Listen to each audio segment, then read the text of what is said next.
Why did I give up on keto after half a decade? This video reveals the shocking reason I quit keto after 5 years of being a loyal follower.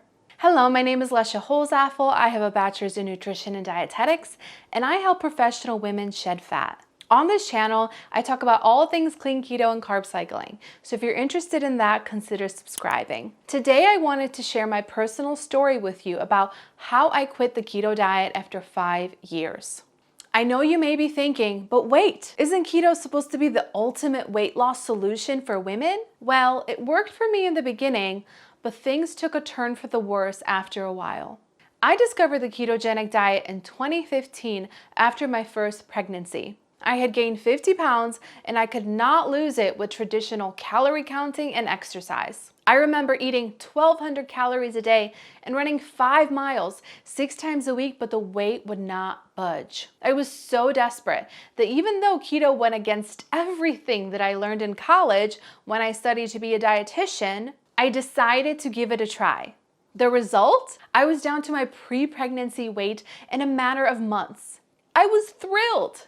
I finally found the golden ticket, or so I thought. Unfortunately, like many women I work with, I treated keto like a diet instead of a lifestyle. By the time I got pregnant with my second daughter, I had given up on keto and gained 60 pounds in that pregnancy. I weighed 200 pounds when I gave birth, and I was devastated. I was motivated to go back to keto and figure out how to make it sustainable as a lifestyle, which is what I teach now as the holistic clean keto lifestyle. It took me 8 months to lose the 60 pounds and all was well in the world until the end of 2019. Keto became the diet that worked for 5 years until it didn't. You see, I started experiencing some intense cortisol and adrenal issues, all related to chronic stress. And unfortunately, the keto diet ended up making those issues worse. I was eating all of the right foods and sticking to the plan, but instead of losing weight, I gained 50 pounds. The weight crept up slowly and I didn't notice it because I was so occupied with growing my business and taking care of 2 small kids at home. Then one day I woke up, looked in the mirror, and I realized that I could not recognize myself anymore. At first, I couldn't understand what was happening.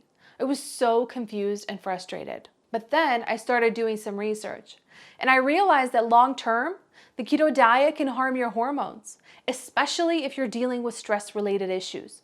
So I made the difficult decision to quit keto.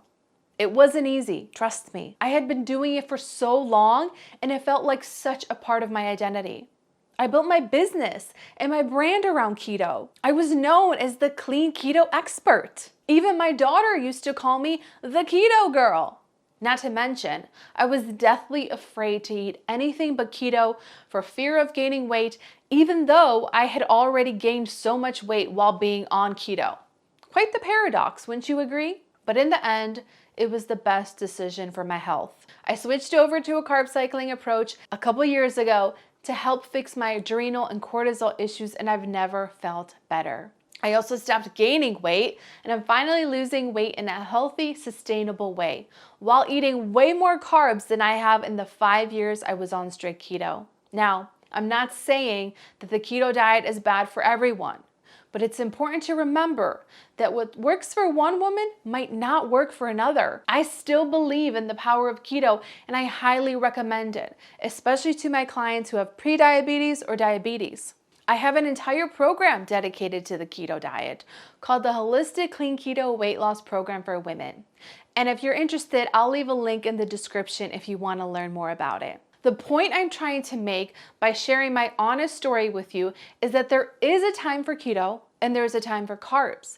And it's essential not to be dogmatic, but know when it's time to switch. I know that one day I'll be able to go back to more keto days. And just because my body doesn't do well with strict keto now, doesn't mean it will be this way forever. If you're watching this and experiencing any unexpected weight gain or hormonal issues, it may be worth looking into whether or not long-term keto is to blame and carb cycling can be the solution to those problems.